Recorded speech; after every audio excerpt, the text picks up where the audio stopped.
السلام عليكم، ان شاء الله تكونوا كاملين بخير وصحتكم بخير. اليوم حنحضر معاكم صابلي العيد، صابلي بريستيج بزاف بنين ويحمر الوجه. راح نحتاج هنايا زوج حصافار بيض مع بيضه كامله، 250 غرام زبده، زوج مغارف كبار كاكاو بني، مغرفه كبيره شوكولاته غسيني، نص كاس تاع سكر غلاس ونص كاس تاع نشا.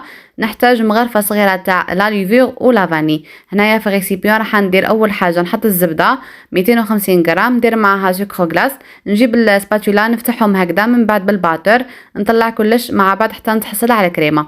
من بعد درت معهم البيض، عندي زوج صفار بيض كما قلت لكم مع حبه كامله تاع البيض، درت معهم لافاني طلعتهم بالباتر. راح نزيد نحط مغرفه كبيره شوكولاته غسيني مع زوج مغارف كبار تاع الكاكاو البني، ندير ايضا نص كاس تاع نشا، ونرجع نطم كلش ولا نخلط كلش بالباتر عفوا. من بعد راح نحط الفارينه ونجي نلم العجينه تاعي. درت الفارينه نخلتها ودرت مغرفه صغيره تاع لا ليفيغ، نلم العجينه غير بالاصابع، نتحصل على هاد العجينه تكون طريه، نخليها ترتاح. بعد ما ترتاح راح نجيب باش نحلها بالحلال. هنايا درت كيس بلاستيكي من التحت ومن الفوق، راح نجي نطبعها بالطابع هذا، طبع على شكل قلب، طبعوا يعني بالشكل اللي تحبوا انتم.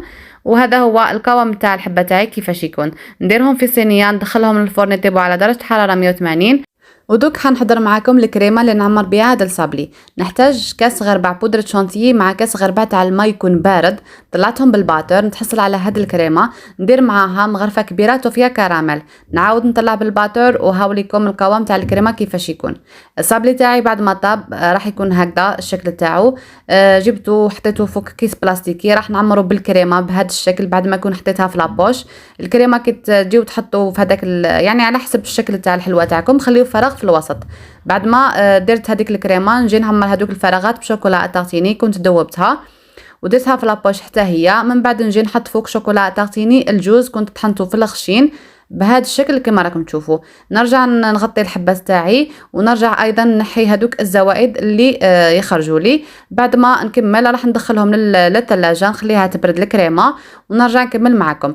هنا جبت هذا المول تاع نصف دائره، نجي نعمره بالشوكولا بعد ما نكون ذوبتها على حمام مائي، درت معها شويه تاع الزيت وحطيت الطبقه الاولى تاع الشوكولا، يعني نديروا الطبقه الاولى ندخلوها للثلاجه نعاودوا نخرجوها ونديروا الطبقه الثانيه بهذا الشكل. بعد ما جمدت لي الشوكولا نجي نحط في الوسط شوكولا اتارتيني ونجي نزين بالجوز واللوز، وعندي الورد. التزيين يكون اختياري. هنايا الجوز قسمتهم يعني ما حطيتش لي حبه كامله، بالنسبه للوز حطيت حبه كامله وحطيت شويه تاع الورد بهذا الشكل. من بعد حنديمو ليهم فاسيلمون بهذا الشكل، وهذا هو الشكل تاعهم كيفاش يكون. من بعد ما نكمل راح نجي نقلاصي الصابلي تاعي عفوا. بعد ما كنت ذوبت شوكولا على حمام مائي درت معها شويه تاع الزيت ونجي نعمر ولا نقلاصي هذاك الصابلي تاعي فوالا بهذه الطريقه، نخليه ينشف على جنب. بعد ما ينشف لي راح نجي نجيب النكري. هنايا نكري يكون سائل، نجيب فرشات ولا بانسو بهذا الشكل ونجي نطرش بهذه الطريقه، يعني باش يكونوا عندي يعني الشكل عشوائي تاع النكري. من بعد حنجي نزينهم بهذه الطريقه بعد ما نكون حطيت شويه تاع الشوكولا ولصق فيهم هذوك الاشكال اللي كنت حضرت معاكم هكذا باش يلصقوا لي. بعد ما نكمل راح نشوفوها في الشكل النهائي. وفوالا الحلوه تاعنا راهي واجده شكلا ومذاقا، جت بزاف هايله، صدقوني تحمر الوجه. حضروها للعيد وللمناسبات راح تعجبكم ان شاء الله. جات بزاف هايله، الحشو جا بزاف بنين. نتمنى تكون الوصفه تاعي عجبتكم، بارطاجيوها مع احبابكم وصحابكم اللي تعم الفائده. هاوليكم الشكل تاع الحلوه تاعي كيفاش يكون، وراح نقسم معكم حبه باش تشوفوا الحشو من الداخل كيفاش راهو.